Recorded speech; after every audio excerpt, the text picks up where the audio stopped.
രോഹിത്തെ, എന്താ ഇതൊക്കെ? ശിവൻ ബ്രോയും വിഷ്ണു ബ്രോയെ പോലെ തന്നെയാ. അതെനിക്ക് മനസ്സിലായി. അല്ല, ഇനി രോഹിത്തിന്റെ പരിപാടി എന്താ? അല്ല, വന്നു കണ്ട് പോകാനുള്ള തയ്യാറെടുപ്പാണോ? അതോ എല്ലാരും പോലെ ജീവിക്കണമെന്നുള്ള തോന്നൽ വല്ലതും ഉണ്ടോ? എനിക്ക് മാത്രം തോന്നിയാ പോരല്ലോ. ഓ, അത് ശരി. ഇപ്പൊ എനിക്കായോ കുറ്റം?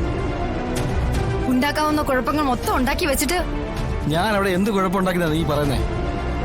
ഞാൻ അവിടെ നിൽക്കുമ്പോ സത്യമ പറഞ്ഞൊക്കെ ചെയ്യേണ്ടി വരും. അതാ ഞാനും പറഞ്ഞത്, നിങ്ങൾ അവിടെ തല്ലും കൊണ്ട് കിടന്നോന്ന്. നിങ്ങൾ ഇങ്ങനെ കീരിയും പാമ്പും പോലെ ആയാലോ? കുറച്ചു ദിവസങ്ങൾക്ക് ശേഷം കണ്ടതല്ലേ? ഇങ്ങനെ ബഹളം വെച്ച് സംസാരിക്കാതെ സമാധാനപരമായിട്ടൊന്ന് സംസാരിച്ചു നോക്ക്.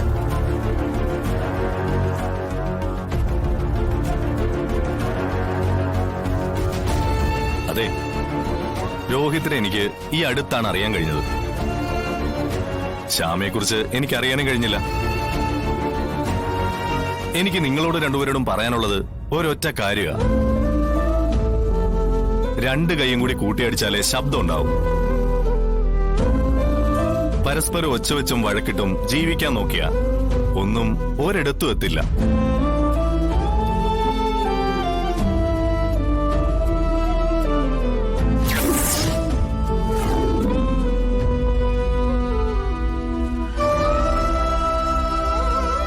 പിന്നെ സത്യാമ്മ ഏർപ്പെടുത്തിയ രോഹിത്തിന്റെ ജോലി, ആ ജോലി ചെയ്യാനാ ഞാനിപ്പോ വന്നിരിക്കുന്നത്. രോഹിത്തിന് നമുക്ക് മറ്റേതെങ്കിലും ജോലി ആലോചിക്കാം. ആകെ മനുഷ്യന്റെ ജീവിതം എന്ന് പറയുന്നത് ഒരു കടുകുമണിയുടെ വലിപ്പത്തിലാ. ഈശ്വരൻ കനിഞ്ഞനുഗ്രഹിച്ച നിധി പോലെ വേണം നമ്മൾ അതിനെ പരിപാലിച്ച് മുമ്പോട്ട് കൊണ്ടുപോകാൻ.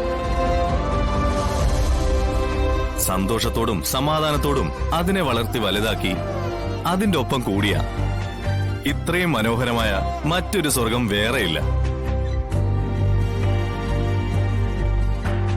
പരസ്പരം കലഹിക്കേണ്ടെന്നല്ല ഞാൻ പറയുന്നത്, കാര്യമുള്ള കാര്യത്തിന് കലഹിക്കുക. ഇതൊരു കാര്യമില്ലാതെ പരസ്പരം പോരുകോഴികളെ പോലെ എന്തിനാ ഇങ്ങനെ ജീവിക്കുന്നേ? ശ്യാമയുടെ ചേച്ചിയല്ലേ? കുറെ നല്ല കാര്യങ്ങളൊക്കെ ചേച്ചിക്കും പറഞ്ഞു കൊടുക്കാനുണ്ടാവില്ലേ? അതൊക്കെ പറഞ്ഞു കൊടുക്കണം. പിന്നെ ഇത്രയും സ്വാതന്ത്ര്യത്തോടെ പെരുമാറുന്നത് ഈ വീടുമായും രോഹിത്തുമായും നല്ലൊരു ബന്ധമുള്ളതുകൊണ്ടാണേ.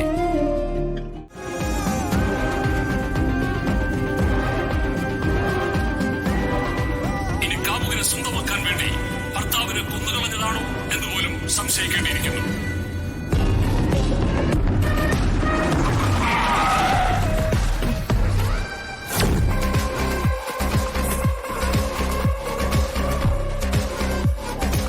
എന്താ നോക്കി രാമേട്ട?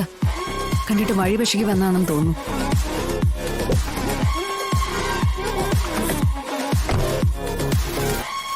എന്താ ഇത്? വണ്ടിയെടുത്ത് മാറ്റി.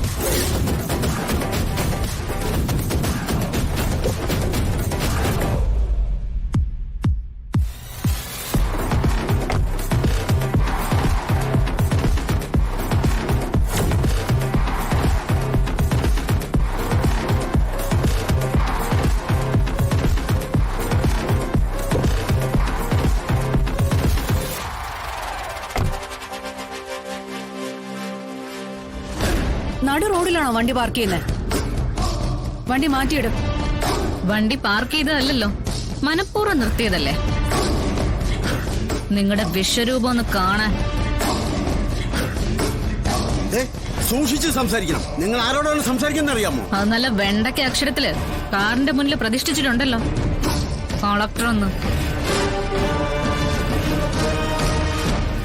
പക്ഷെ കളക്ടർ കളക്ട് ചെയ്യുന്നത് മറ്റുള്ളവരുടെ മനസ്സാണെന്ന് മാത്രം.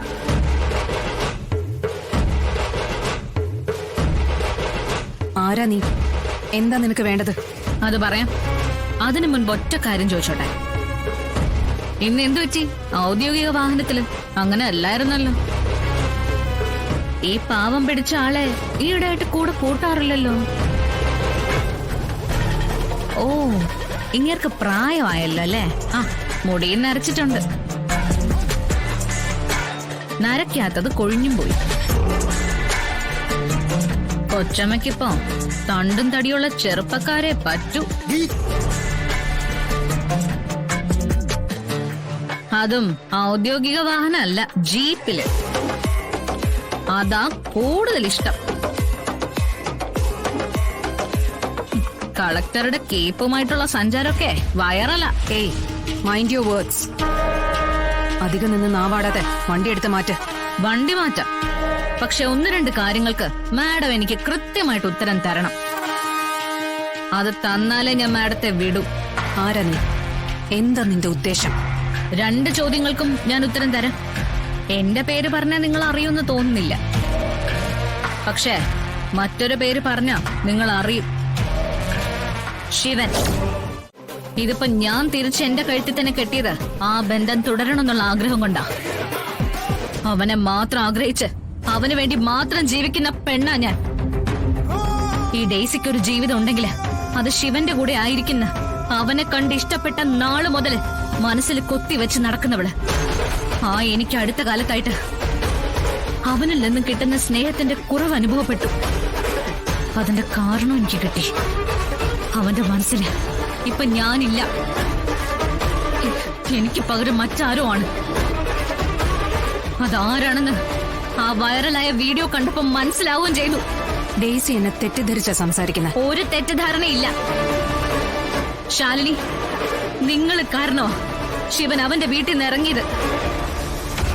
എന്നോട് പോലും സ്നേഹത്തോടു കൂടി നോക്കിയിട്ട് എത്ര ദിവസമായിന്നറിയോ? ഞാൻ അയക്കുന്ന മെസ്സേജ് പോലും അവനിപ്പോ നോക്കാറില്ല.